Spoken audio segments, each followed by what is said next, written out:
For the first time ever, Western Massachusetts Regional Women's Correctional Center opened its doors to a television crew. This is our house. You're a visitor.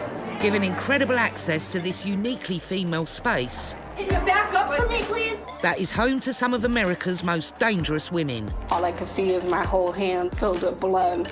Girl got her ass beat. When someone swings first, win the fight. Charged with everything from drug trafficking, armed robbery, gang violence and even murder.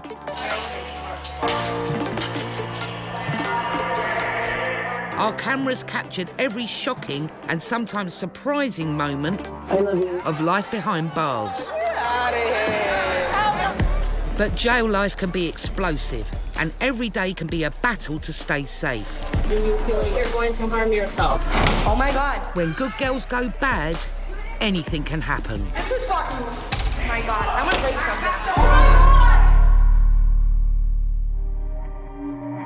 something. It's a busy day at Western Massachusetts Regional Women's Correctional Center. The jail can hold around 350 women at one time.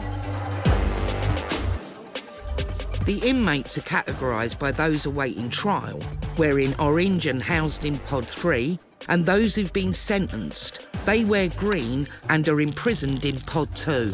So the orange pods, the women that are wearing orange, they are classified as pre-trial inmates. Now, they are not found guilty yet. They are just being charged with a crime.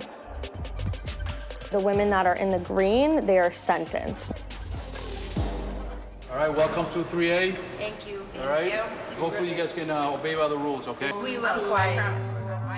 In Pod 3A, a new intake of women awaiting trial have arrived, which always causes tension as the women settle in and jockey for position. Can you back up for me, please?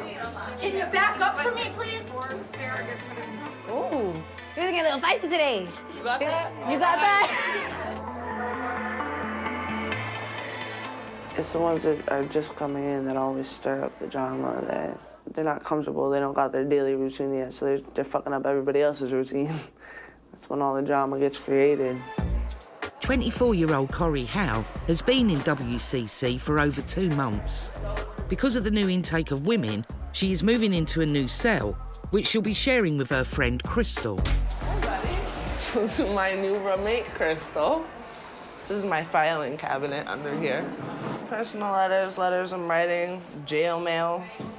Oh, I got lots of that. Yeah, well, we get these things called pen pals.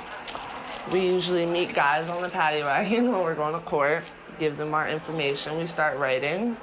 And some of them continue to write after we get out, some of us just want to pass time. Most of these are from my boyfriend. I send him a lot of letters and pictures. Sex letters. Actually, I got one of those to send him tonight. Right. It's about as good as life gets, writing sex stories. I can't wait to feel your big dick inside my tight and juicy pussy while you go harder and harder. Touching my titties, you flip me over and continue to go even harder while you're pulling my hair and smacking my ass. As one of the jail's more familiar faces, she's learned many of the life hacks that make a sentence more tolerable. All right, tampon making. With a shitty pad. There's 2 different kinds of pads in this place. These ones are the shitty ones and they're harder to make, but open it, you gotta peel off this wonderful top layer. If you're a female, you know how much using pads sucks, so you become creative. Especially in jail. You gotta comb out this extra fluff. And then the inside of the tampon. Depending on how thick you want it, it's how much fluff you use. Roll it up nice and tight. Put it all together. Fold this little flap down.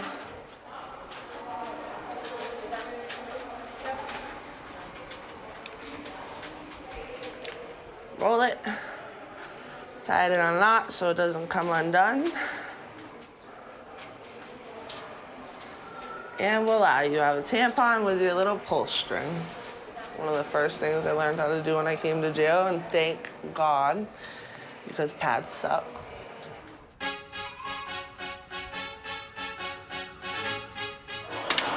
Yeah?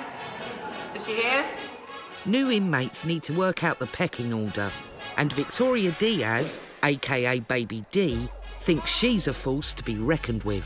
Is she coming? There's like a good handful of girls that's like, everybody wants to talk to us. Everybody wants to like know what we're doing. Me, Nia, Iris, my roommate. This is our pod. And they see how I walk around, my head high. I'm not scared of nobody. They can see that in me. So I come off as intimidating to a lot of the females. Take me with you. I'm not gonna like fix the way I walk and the way I talk to accommodate somebody else because they feel intimidated by the way that I am. This is just the way that I am. If you don't like it, then get the fuck from around me. I don't know what to tell you. As a dominant clique, Baby D and friends are not interested in integrating with new inmates. They show their prowess by making a cake, whilst a group of new girls watch on. Happy birthday to you. Happy birthday, dear Nia. Happy birthday to you. Yay! What you bought me this stuff? Okay, that's what I thought. The fuck is wrong with these bitches? I swear to God, if one of these new bitches stare at me one more time, I'm gonna fucking sock them in their face. Cause it's like I got a dick on my forehead. Like, what the fuck y'all want? Like, everyone's staring at me like, what the fuck y'all want? Oh my goodness. I'm very stubborn. I'm very loud, outspoken. I don't know who the fuck these bitches think they are. I could be nice, but if I don't like you, I'm rude as hell. You still staring at me, bitch. Very violent, yep. The fuck? Impulsive. No one ever got to be scared to get their ass whooped, and that's on dead dogs. We all need some fucking value up in this bitch. You said what? What? I try to work on the whole violent part, but you gotta do what you gotta do. I can't stand these bitches, man. Any of y'all, y'all just be grilling me. I don't know what the fuck it is, but y'all be grilling me like I got something on my forehead that y'all want. The cake's on the table, not on my forehead. Just don't do it again. Nothing. The fuck? Got your track shoes on, but what you running from? See, I know where you going and where you coming from. There's some maturity showing, it's just a baby in you. For 21-year-old Victoria Diaz, gangster life and its occupational hazard of prison is in the blood. Her mother was a well-known drug dealer who gave birth to Victoria in prison. Who knew that you was into sports like that? Ball players, because they all players. Everyone knows my mother. And my mom's name's tattooed on my arm. So they're like, oh, Wanda's your mom? Everybody knows not to fuck with me. Can't take you back the love that I give you. Looking like a whole CO, girl. Whole CO? You know what she look like? A whole inmate. Whole inmate. And a carrot. I try to be good. Since I turned 21, I've been trying to be good. But people be trying me. I give them like 2 tries. Cause I don't like being tested. There ain't even running water in the hole. I have a twin, but my twin was stillborn and my twin was gonna be named Crystal. That's why my middle name is Crystal. So I blame everything on Crystal. It's not Victoria, it was Crystal. Victoria is awaiting trial for breaking and entering and assault and battery. She attacked her ex, who was allegedly cheating with her best friend. There was a door that was cracked open, so I just walked inside the house, closed the door, locked it, snatched him out of bed, did whatever I did, and then I ran to the living room, beat her up. But that was my best friend for 12 years, so she knows better. She knows what we used to do to other females that did things like that, so she thought she was gonna get like a golden ticket or something, and I wasn't gonna do it to her. She already knows how I get down. I have her name tattooed on my back too. That's what's fucked up. I'll fuck that bitch up anytime I see her, because she deserves it. Despite the tension, one of the new inmates tries to build bridges. I know you ain't. Nah, why we got beef though? We don't. I haven't seen why the attitude is. Because you're stared. Like, need to. Irate, so I'm just, I don't like that shit. I get stared at by the COs all day. I don't want y'all staring at me. And it's not just you. You took it upon yourself to come sit here and try to settle something that is not even there. Okay, I just, it was directly in that direction. That whole table, yeah. She sat down with me and Katie, like, oh, I don't know what your beef is. Like, no, the beef that you think there is, it's in your head. You want there to be beef, but you're not gonna win this. Like, she was just trying way too hard to fit in, and she didn't fit in.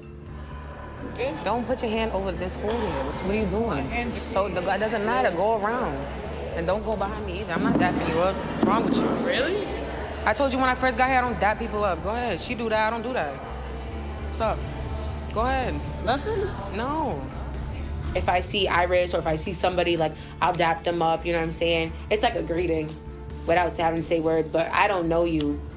I don't know you. I'm not gonna touch your hand. I'm not gonna give you no fist pounder. I'm not gonna do any of that. She went like this, and then she went like this, and I just like, like, no, I can't. Walters, they want you up in medical. 26 years old and 8 months pregnant Vanessa, like many of the women who come through the doors of the Western Massachusetts Regional Women's Correctional Center, is battling a heroin addiction. I know that a lot of people just judge me off the rip when it comes to drugs and me being pregnant, but I tell them too, until you walk the day in my shoes or until you actually have experienced it, please don't say anything. Or I just tell people don't even touch subject on that, because that's not fair, because you're just judging off of what you heard.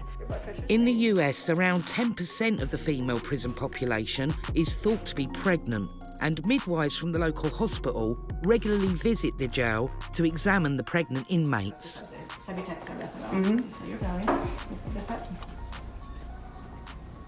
Does that hurt? Yeah, that like really hurt really bad. I don't know why that hurt so bad. Here? No, up here when you were just right here. I don't know why. Ow, shit, ow, excuse my language, that hurts way too much. She's growing fine.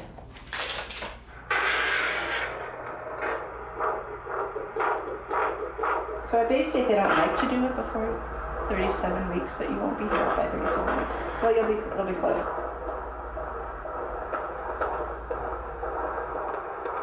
It's like 140s. Sounds great. Nice and strong, nice and regular. Good. All right. Did you get things for labor pain with your other births? Yes. My second one I didn't, because I went all natural, because I jumped from 4.5 centimeters to 9.5 centimeters in a half an hour. But my first one I did, I got epidural. And this one I plan on every intention on epidural again. I never want to have a natural labor in my life. That is too painful for me. All right, let's go talk to them. This will be Vanessa's third child. And when you were pregnant in 2013, was your first pregnancy? No, it wasn't my first pregnancy, but it was my first live birth that I given birth to. Okay. How far did you go to term? Yeah. Okay. I had her 5 days early, but that's full term. Yeah. How much did that baby weigh? 7 pounds, 14 ounces. Oh, that's a good size. Yeah. First baby, boy or girl? Girl. She's adopted. Okay. And then your next pregnancy? It was a girl, vaginal, normal, full term. And where is she? She is in, right now she's in foster care. Me losing my kids was it was probably one of my darkest moments as well. Because to me, I feel like it's not just you physically being there, I feel like it's your mind being there as well. Or like just even like I said, like doing an open adoption. That killed me the most, but like I did what I thought was okay. Like the people that she's with, they love her. They'll do anything for her. And I'm grateful for that. I couldn't ask for anything more. My youngest, she's in foster care. I didn't want these things for my kids. Obviously, I want my kids. It's just, that's what addiction does to you. Go ahead. Vanessa, like all new inmates, must spend at least 5 days in the orientation unit. Most of the ladies, about 85 to 90%, using drugs heavily. It's pretty much detoxing unit. They go through the detox while in here. If they need longer than 5 days, they're gonna stay here longer. They're very needy and they're not feeling good. It's like flu-like symptoms and they have a lot of vomiting and diarrhea. So they constantly need more clothing, they constantly need this and that. Thank you. And it takes them a little bit to get it out of their system. And that's what we call detoxing. We've had a lot of pregnant women in and out of here before. Unfortunately, if they are heavy drug users and then they give birth to the baby, from what I hear, it is not a pleasant sight to see. You know, the baby can have everything from, they could be shaking, crying all the time. You know, there's just so many different medical issues that come about when a baby is detoxing, and it is really sad. It's a really sad thing to see. No, the one that I was told to mix together, right, is the paternity oil. Okay. I know for me, being pregnant with the belly and all, it worked for me. My one worry is having the baby here in jail. Because my daughter, unfortunately, she would be detoxing from the Subutex, because that's the medication that I'm on. I wouldn't be able to stay there and comfort her. Nothing. I would be there for the first 2 to 3 days, that's it. And they would bring me right back here. For both my daughters, my other daughters that I had, they were both born addicted to drugs. One of them, unfortunately, my first one, she was born addicted to heroin. Oh, I know what people say, and I know what they see. They see somebody that either A, doesn't care, B, is just a junkie, or C, the famous thing, oh, you care more about the drugs than you do your kid, or why couldn't you just stop? Why is it that your kids couldn't make you stop? It has nothing to do with that. It has everything to do with the hold that addiction has on you. I feel like this time, if I have my kid in jail, I know I'll lose the baby. I know I would.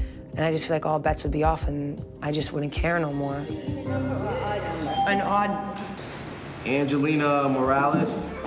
Vanessa's being moved out of orientation and into a pre-trial pod where she will await her day in court. I've been to jail more than 5 times since I was 22. The reason why I'm here today is because they call it a violation of probation. 3B? Yes, 3B, Mom, come on. Me and my 2 best friends, we ended up getting arrested together pretty much because pretty much my ID was used for stolen stuff. Bye, ladies. God bless and good luck. Hi, Auntie. Huh? Dude, I have to tell you so much shit. Your sister arrested me. Who? Your sister. My sister? Dude, she's... Vanessa's best friend Kimberly, who committed the crime with her, is also in pod 3B. Okay. What, dude? Oh, yes. I'm so happy. And luckily for her, they'll also be sharing a cell. Hi, Auntie. Dude, I miss you so much, I was crying. This is my best friend. I'm so glad I'm in your room with you. Okay. I knew it too because they were moving everybody and I'm like, yo, the pregnancy match is already in here. And then I was like, she's gonna come in here. I was like, I know it. One of my biggest hopes for right now, for the instant future, would be to get into this program and have the baby and my mom be there. I definitely want to stay clean.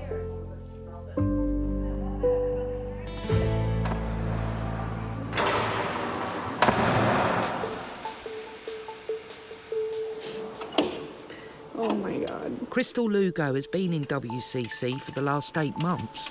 She's charged with kidnapping, assault and batteries with dangerous weapons, and assault and intimidating a witness. Authorities today calling the scenario an organized torture chamber. An unidentified teenager from New Jersey taped to a chair in the basement of a home in Massachusetts. News 12 New Jersey's Eric Landskroner has the story. Once inside, Crystal Lugo and the others organized a deliberate, organized torture chamber for the victim. Unfortunately for her, the nature of her alleged crimes has been discovered by prison hard girl Baby D, who knew the alleged victim. I couldn't be on the same unit with her, so either I was gonna beat her up or make her PC herself. It was determined by the supervisors that Crystal Lugo's information got out to the other inmates. I don't think Lugo was requesting to come on protective custody, but I think it was by the supervisor decided to be everyone's best interest to get her off the unit. Why am I shot? Crystal's been placed in segregation under protective custody and in the care of Counsellor Peach. My name is Richard Peach. I'm a correctional counselor. I've been doing that for the last 3 years. My office is right in the middle of segregation or the special management unit. The idea was to have a counselor or a caseworker in the unit at all times, so if any inmates were having a hard time dealing with being a 1B, being locked up 23 hours a day, they would have a caseworker or a counselor who could see them. Baby D claims Crystal's victim was her gang sister. It's not my real little sister, not my blood little sister, but I was taking care of that little girl. She's like my little sister. We was living together for a really long time. her and her boyfriend and her brother put my little sister in a dog cage, cut all her hair off, burn her with cigarettes. Crystal beat her in the legs with a crowbar so she couldn't move. Like, I was so surprised, like that was her, like, cause she got way fatter than what she looked like, so I didn't recognize her. We didn't know at first Victoria Diaz knew the victim as well as she did, so we weren't prepared for it, and we weren't expecting this. So when this happened with Diaz, when she was talking to a lieutenant and then freaking out, it's the first time we knew about it, that Diaz was actually either friends with or related to the victim for that. If we would have known that beforehand, they probably would have been separated. A machete was held at the victim's neck at the direction of Crystal, and Crystal told the victim that if she lied or continued to lie, they would hold the machete closer to her neck. Police in Massachusetts say it was a few days after Christmas when they received a call from a juvenile being tortured in the basement of a home. When they arrived, they say they found a 16-year-old sitting on the edge of a mattress, crying and scared. She told police that about 8 people, 4 of them in court Wednesday, stood around her as she was tied to a chair, burned with a cigarette, and her head was shaved. All of it retaliation for what she told officers was a home invasion that they believe she had set up. See, the problem here is nobody really knows the truth, you know what I mean? There was no cage, so they tried to get my brother with rape, but it was not him. And when the victim seen that he was being charged with it, she called the detective and told the detective that that wasn't the case. My brother had nothing to do with it. The gang is the one who did the home invasion on us, but I don't know if Diaz has anything to do with it. I be telling them, if you guys want me to handle things the way I handled things last year, I would drag an inmate and bring her in my room just to fight her. I'll drag you into the closest room. Any room that's the closest to where we're at, that's just how it's gonna be. Victoria just responds to everything with violence. Just doesn't have a lot of great coping skills, and she hasn't been taught a lot of great coping skills. Like I said, she grew up in houses and gangs and just not a lot of opportunities. Personally, I think that they should move her because I've been here for 8 months and haven't had a single issue. We did get along. She would ask me questions. I'd tell her, we've talked a couple times. This just all came out of nowhere. Oh, sorry, wrong door. Close the door, please. Crystal's troubles are bigger than Baby D. In retaliation for the alleged crimes, a hit's been ordered on her by a local gang known as the Kilby Street Gang, of which Baby D is supposedly a member. Rumour is 2 members are deliberately trying to get arrested in order to get sent to the prison to carry out the revenge attack. Kilby's a gang from Worcester, and they got a price on her head because she's snitching on two of our guys or whatever. So there was 2 girls coming in, and they was gonna beat her up or whatever for a price or whatever. I'll do that shit for free. I don't need no money for that. I will beat you up. I'll buck 50 your face, like cut them straight across their face to make them look different. They ain't gonna look the same after I'm done. So I stomp you out. I don't jump people though. If I'm getting jumped though, obviously we're gonna come back with more females, but you know, regular stuff. They're not gonna put Crystal back in here. She's scared for her life. Until the jail can figure out if the threat is real and Diaz is telling the truth, Crystal's life could depend on her remaining in segregation. Markers 14.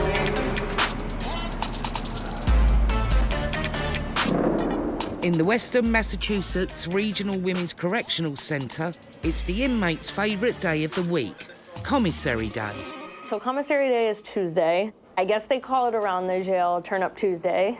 When Commissary comes, it is a bit of a chaotic day, to say the least. Inmates in the jail can order extras like sweets, snacks and toiletries, as long as they have money in their account. One of the inmates, India, seemingly something of an entrepreneur, has spotted an opportunity to turn a profit from her prison stay. Buying up lots of commissary, she sells it to the other inmates, often at double or even triple the price. This store running is against the rules, and the officers are always looking to crack down on this scam. She could get up to 10 days in the hole if caught. You want to see my stash? It's down here. Am I supposed to say this? I might go to jail, in jail. So I have a store. Store runners like India often take advantage of new inmates who don't yet have money in their accounts. They can put their purchase on a slate, but the interest rates mirror those of a loan shark. This is my stash. I could get in trouble, obviously, if they see all this food. When new women come in the pod, they will act like they're trying to help them. And they'll say, listen, I'll give you a soup because I know you're detoxing, you're not feeling well, but you have to give me 2 or 3 in return. Then you're kind of in debt with the other inmates in the pod, and they say, you know, then we could have many issues such as if you don't pay this back, then you're gonna get jumped or something of that sort. When people come, they're like detoxing off like dope or like whatever, or they've been smoking crack for weeks and weeks and they haven't ate, so when they come, like all that comes back and they're like so hungry and stuff, but they crave sweet stuff. So I just buy a whole bunch of sweet shit. Addicts crave sugar because it has a similar feel-good effect on the brain to drugs and alcohol. And it's just like I'm used to doing this. I don't know, like, just like with the shit that I've done all my life, but it's a hustle. It's a hustle in jail. Yeah, we got charged with trafficking. Trafficking of heroin and trafficking of cocaine. There's really no difference between what I do in and out of jail. That's bad. I mean, it's food right now, so that's good. But that's bad. That's bad. That means I haven't learned shit, huh? No, I don't know. It's the same thing. It's really the same thing. It's the same exact thing.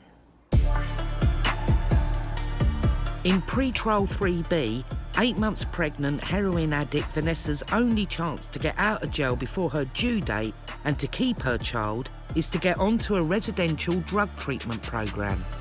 A long-term residential program is somewhere that we actually help the women apply to, so that is a large part of my job as a caseworker. If they're willing to change and they want to stay clean and sober when they are released from jail, we will help them, you know, with all the paperwork and do the referrals. There are programs for women who have just given birth, dealing with postpartum. There are programs for families, so women are able to take their children with them and be housed there. So there's so many different kinds of programs that we work with the women. I'm filling out an inmate request form because you have to fill one of these out in order to like see medical or to see a sick call if you need like something for like the bathroom or you're nauseous or anything like that, or to see a counselor. Hey, am I meeting with you? Yeah. Great minds think alike. I have court on Thursday and I'm trying to get into a program and my counselor can help me and she can make phone calls with me. Yes, I have a life coach. Her name's Lisa. Okay. She might have a program for me this Thursday because I need to get into a program by Thursday, especially because I'm pregnant and I'm due next month. Hi, is this Lisa? It is. Hi, Lisa. This is Liz Davis. I'm a correctional counselor assigned to Vanessa Wouters. Hi. Hi, Lisa. So I talked to my mom and she told me that you supposedly might have a program for me for Thursday. Yes, I'm looking into it now. I actually emailed Dan Ford this morning because I just want confirmation that, you know, if you're getting out, if that's, you know. Oh yeah, because Judge Cal said if I have a concrete plan and a way to get there, that he, quote unquote, will entertain it and he will definitely for sure do it on this date. Okay, I put all this effort into getting to a program. You can't do what you did to me last time. I won't. Okay. I promise. I will get to that today and I'll call you later on today. Okay, that sounds great. Thank you so much. Thank you, Lisa. Let me know about everything else if you can. Thank you. You're welcome. All right. Have a good one. Oh, yeah, you're covering the break. Yeah, so. I'll be right out. All right. Thank you. You're welcome. One of my biggest hopes, be able to maintain life on life terms clean. America.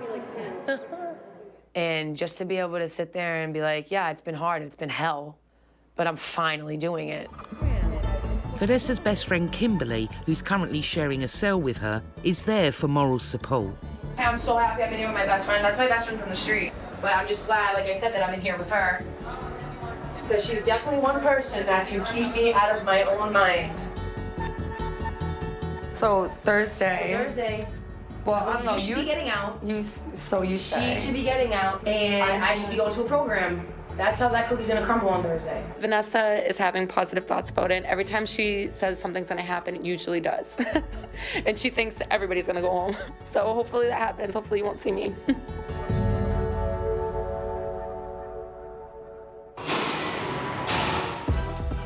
Crystal Lugo has been moved into segregation for her own safety. Inmate Victoria Diaz has claimed a retaliatory hit has been placed upon Crystal by the Kilby Street gang, of which Diaz is allegedly a member. Councillor Peach, who is in charge of segregation, has received a letter from Crystal. Ms. Lugo is appealing her being placed on protective custody status. She believes that she should not have been moved. It should have been the other inmate. Since Diaz has been in 3A, there has been a few altercations between her and other inmates that she has started. I've been incarcerated for 8 months and remained in 3A the entire time with no issues and people knowing my case. While being in 3A, I've made a few great friends and companionships that I wish to continue. I understand that my protection and safety is important, but this is very unfair. Please take into consideration what I have said above and notice that I'm not the problem. I would greatly appreciate it if I moved back to 3A. Thank you in advance. Lugo's still saying she has no idea how her information got out, but obviously she gave it to somebody. That's why inmates are always told not to share anything that's going on with their cases, because information gets out like this, it continually becomes a problem and kind of leaves us in a tough spot. Before the officers can make a decision about Crystal, they have to investigate if the gang threat is true. Leading this investigation is Lieutenant Sherrard.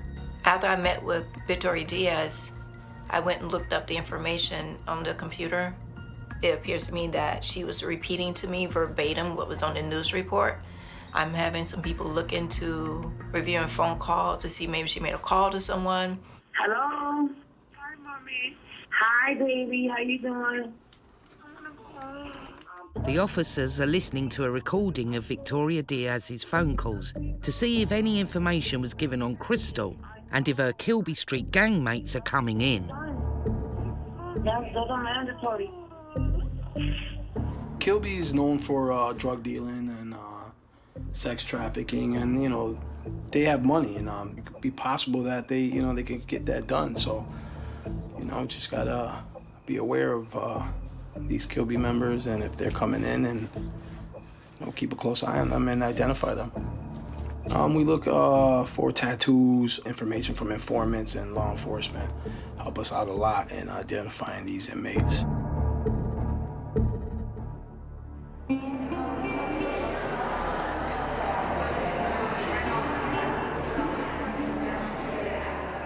Eight months pregnant Vanessa needs to get on a drug treatment program before she gives birth. If she doesn't, she'll lose custody of her baby. She's desperate to speak to her mother to find out if there's been any progress. I'm gonna kill my mom. Yeah, she didn't answer. That's upsetting. I have court tomorrow. How is it that my mom's not answering me? And people know how I get before court because it's anxiety-filled, A. B, I'm nervous, and C, this is important to me and my kid. It's a program. It's not like it's just oh, hey, an IOP, or oh, hey, a methadone clinic or a Suboxone clinic. No, this is where I'm gonna be living. This is where I have to start my life again. And it's not fair.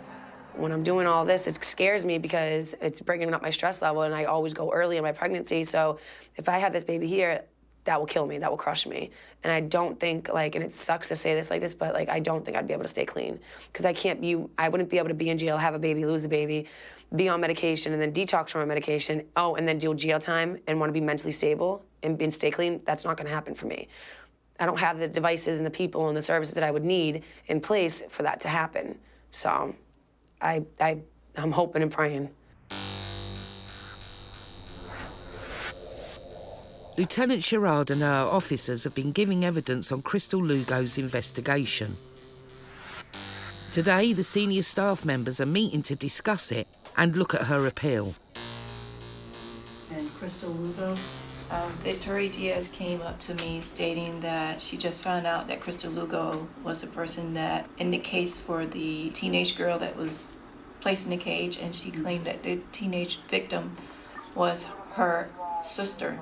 She also stated to me that there's supposed to be 2 or 3 Kilby Street gang women coming into the facility to take care of her. So I had Mascara do some phone reviews for me. Diaz said, yeah, I just found out about it just now.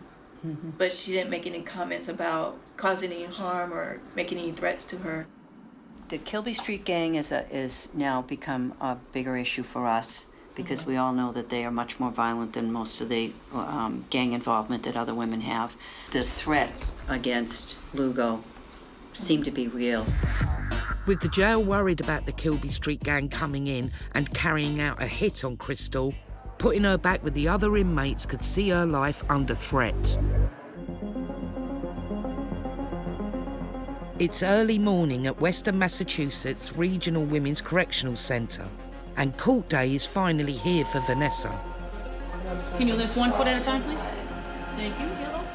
Great, and he's gonna scan you in. You can have a seat number 3. She needs the judge to release her to a drug rehabilitation program. I know if I have this child in jail, DCF will take the baby. And I know I'll have to lose another kid. And the pain of losing a child, I think it's one of the worst things ever that you can ever go through. I feel like it's literally a piece of you that gets ripped.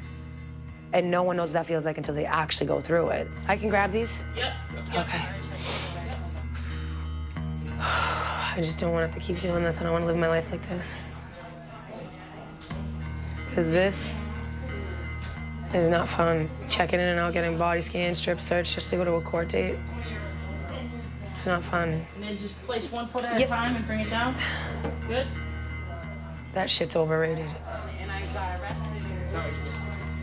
I hate this part. I feel like this is the most embarrassing part about it all. Belly, shackles. You don't even have shackles. No, I can't get them down here, but up here.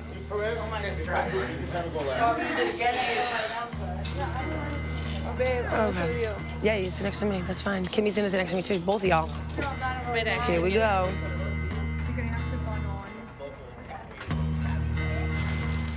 Vanessa's future and that of her baby is now in the hands of the judge.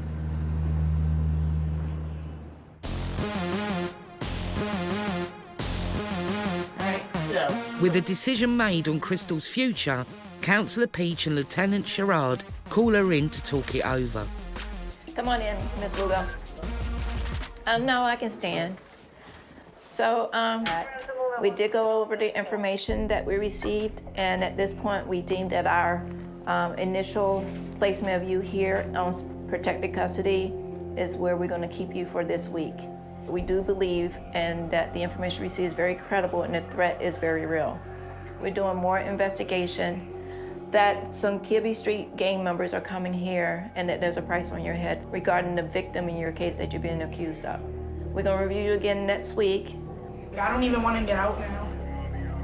I know this is a lot. It is unfortunate.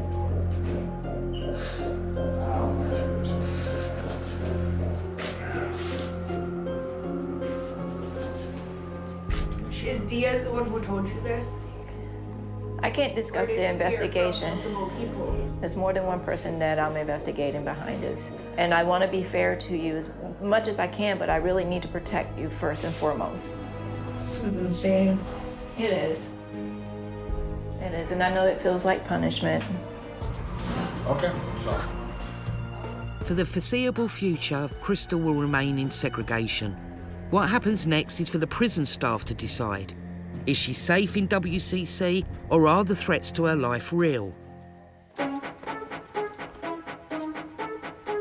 Inmate India is ready to call in her debts. It's payday. I pull out my little list, and I see everybody that owes me money. 24?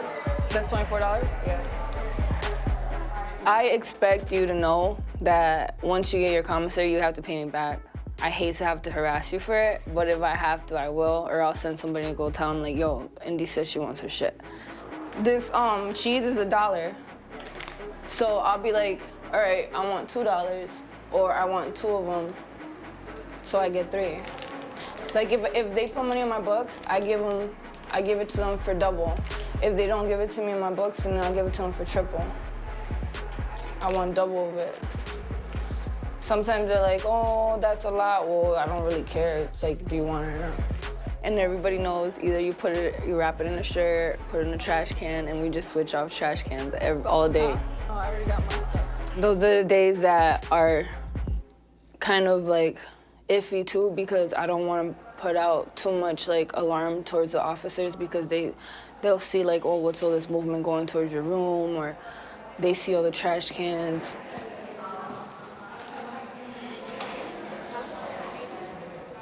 That's why I try to like only deal with people that I know are discreet about it. Like if I know they're gonna be like too loud or too showy about it, I just won't deal with them. I'll be like, I don't know what you're talking about.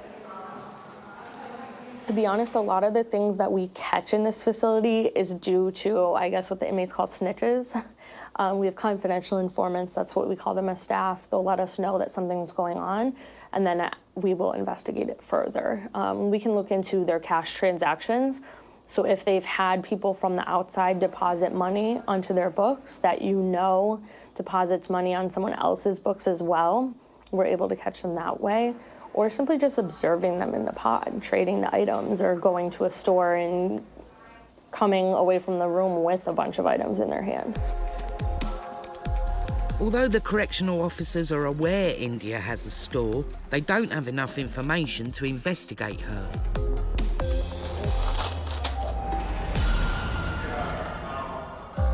It's the end of the day, and the court intakes and returnees have arrived back at the jail.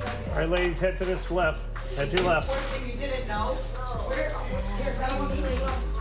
I got a bed. I have a program, and I'm going to a bed, but I can't go to the 30th because the piece of paper of proof, even though my lawyer and the COs that were downstairs should have been enough proof, of my transportation, right? It was transportation or some shit. Right. The piece of paper wasn't there pretty much for proof, some bullshit. And so I have to wait till the 30th when my lawyer gets back from vacation to be able to go to the program. When I got out of court, I was so upset because I could have had my bed, been at my bed. I should be in my bed right now, and I'm not. I'm antsy because I said that it was in the making, that it's all fine. I have the bed, I have this, I have that, everything's set up, but I just don't have the paperwork yet. And that's what the judge wants, is the paper documentation stating that it's all solid concrete. If nothing works out by the 30th, and I have to have the baby in jail, it's gonna be probably one of the worst things that happened in my life. In their old shared cell, Crystal's cellmate Cory has received news about her absent friend. So this letter's from my old roommate, Crystal. She said, Cory, so I just met with Lieutenant Sherrard and I have to stay in here longer. I guess I'm really not safe. So she's investigating multiple people. The Kilby Street gang put a hit out on me. People are coming to jail to get me or are already here. I can't even believe this. I'm so scared to get out of jail now. To know that I have to watch my back at all times and that there's a hit out on me is terrifying. I miss you and her so much. I can't stop crying about this. I just want to collapse in you guys' arms right now. I feel like my whole world just came crashing down. I wish you were still over here. I feel so many emotions. Me and you had the best times in our cell. What the fuck? I just want to scream. Well, I'm gonna lay down and listen to music. I'll be waiting for your reply. Love you, always, Crystal. There's consequences for your actions, and she just has serious consequences. Future for Crystal, I'm not sure. I'm not too sure. It's just as a matter of who gets there first.